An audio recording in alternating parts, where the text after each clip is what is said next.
여러분 안녕하십니까? 내일 방송 뉴스 시작합니다. 전세와 월세 주거비 부담이 커지는 가운데 합리적인 임대료의 민간 임대 아파트가 대안으로 떠오르고 있습니다. 크게 오른 전세값에 전세자금 대출 규제도 본격화되면서 이 같은 현상이 나타나고 있는 건데요.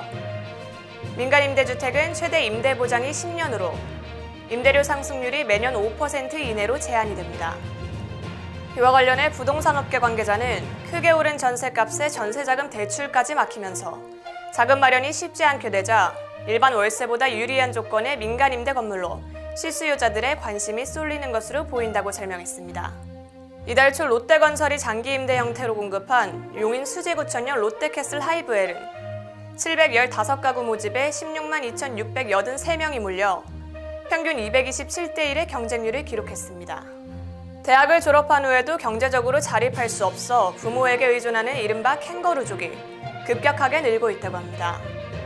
통계청에 따르면 지난해 11월 1일 기준 우리나라 성인 가운데 314만 명은 부모의 경제적 도움을 받아 생활한 것으로 나타났는데요. 이 가운데 65만 명은 한창 일할 나이인 30대와 40대인 것으로 나타났습니다. 통계에 따르면 30대 미혼 인구 비중이 역대 최고치를 경신했고 반면 사회활동 참여율은 역대 최저치로 떨어졌습니다. 코로나와 함께하는 일상, 일명 위드 코로나를 위해 정부가 코로나19 백신 접종자를 중심으로 인센티브를 확대하고 미접종자에 대한 보호 방안을 강화하기로 했습니다.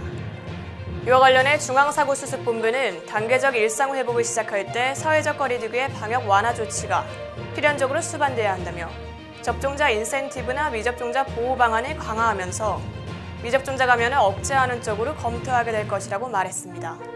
이에 정부는 일상회복 방안의 내용에 대해선 아직 준비 단계로 구체적으로 결정된 것은 없다고 밝혔습니다. 어느덧 이제는 익숙해진 용어 위드 코로나가 일상과 점점 가까워지고 있음을 느낄 수가 있는데요.